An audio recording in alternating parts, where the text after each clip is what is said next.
If you have weak legs, you may find it difficult getting out of a chair, especially if it doesn't have armrests. How are you supposed to get out of a chair if it doesn't have armrests? Well, in this video, I'm going to show you how you can get out of that chair a little bit easier. I'm Dr. Sean, your PT guy, and our videos help you learn how to move better and stay independent so you can enjoy your life. Let's get started. Disclaimer!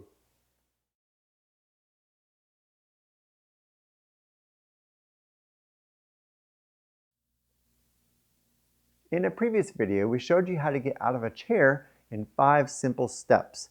One of those steps, though, involved using your arms in the armrests.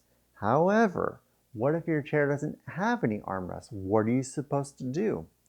I'll show you. We're going to go through all those same steps again, but we're going to do it a little bit differently with our arms because we don't have any armrests to use. So the first thing we want to do is, if we're going to get up at all, we need to first remember to scoot our bottom to the edge of the seat, to the front. So we're going to scooch our bottom up to the front because that's, if my bottom's back here and my feet are over here, that's this far of a distance. I want to shorten that distance down so it's a little bit easier for me to stand up. So what do? I slide my bottom to the front. And then if I'm at the front and I just put out my feet again, now I'm still that far out there because when I'm standing tall, my bottom is over my feet. So right now, in order for my bottom to get over my feet, I've got to travel this far. Okay, that's a long distance, so I don't want that distance. I scoot up to the edge, and I'm going to bring my legs back and spread them out. Okay, we don't want to be all close together. That's going to have a challenge for our balance and we could end up falling. We don't want to fall, no falls. So we're going to put our feet out like that. So again, step 1, you slide up. Step 2, you get your feet back. Step 3 is where we usually put our hands on the armrests, okay? We don't have armrests, so what are you supposed to do? Well, a couple things. One, if you don't have a walker, you don't have a cane, and you don't have a table in front of you or anything like that, you can put your hands on the edges of the chair. Sometimes people even push on the front of the chair, okay? They spread their legs and they push from the front. So that's step 3. We're going to go ahead and stand up from there. Step 4 is going to be our nose is going to come over our toes, okay? Because if we just go straight up, we're going to go backwards. That's not good. So we're going to go forwards, and then we use some momentum to help. That's step 5. So let's review. We've got step 1, we move to the edge of the seat. Okay. Step 2, you bring your feet back and spread them out. Step 3, you find some places for your hand. Okay, if you don't have the armrest, you don't have a table, you don't have a grab bar, you don't have a walker, you don't have a cane, you're going to put it on the sides. Okay, I'll show you how to do the cane and the walker in a moment and the table. But first, let's try this. We're going to put our hands here, or it can go from here, but you're going to do that. Step 3. Step 4, nose over your toes. Okay. And step 5, we're going to do some momentum, rocking forward and back, and on the count of 3, I'm going to come up. So 1, 2, and push 3. Okay. So that's how you do that part. But what if you have a walker? I love the walker to help because we can get that walker close back by the edge of the chair. Again, we're sitting down, enjoying our time, reading our book or something, playing with our hedgehog or maybe your puppy dog. Either way, we're going to slide up to the front. We're going to bring your feet back, and then you're going to spread them out. And then you're going to either put your hands here, or sometimes you can even do this. But this, you don't really get enough power. Okay, you're not going to have enough power to push up. That's almost impossible. So I like to do what I call the stagger step technique, and I've done a video on that. You can find that as well in our video section. But I put one hand here and one hand here.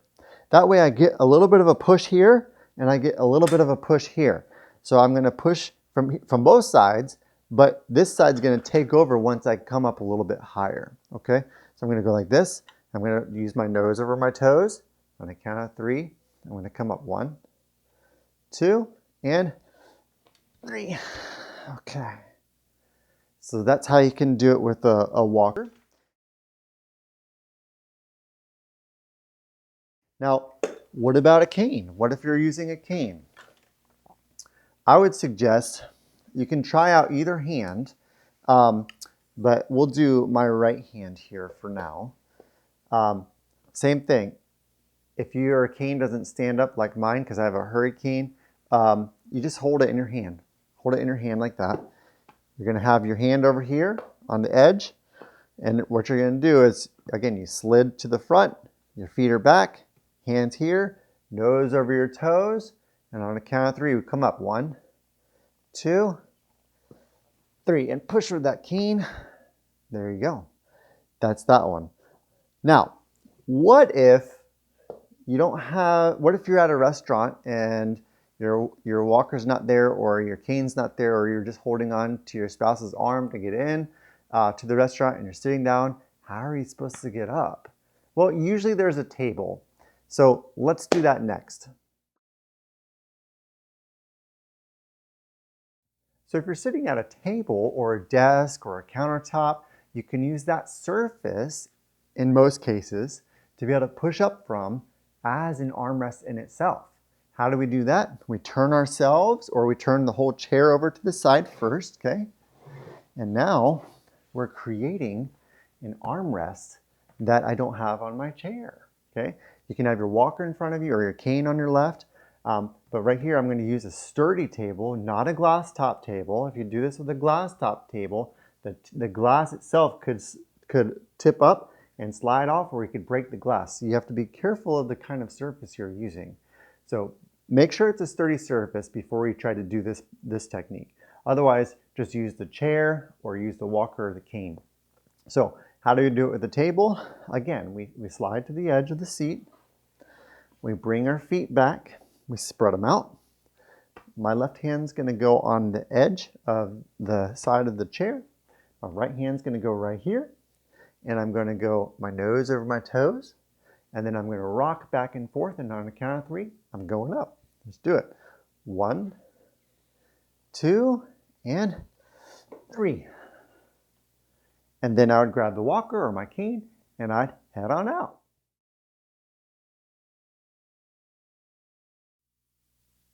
So there you have it. A couple ways to get in and out of that chair a little bit easier if it doesn't have armrests. You can use your cane, a walker, table. Just make sure you're safe with the table. We don't want to fall. We want to improve our mobility, improve our independence, and not fall. And speaking of falling, if you want to learn more tips and tricks on how I teach people to prevent falls, you can get that training down in the description and the link below. And if you want more videos like this one to help you learn how to move better and stay independent so you can enjoy your life, click the subscribe button down below, and we'll see you in the next video.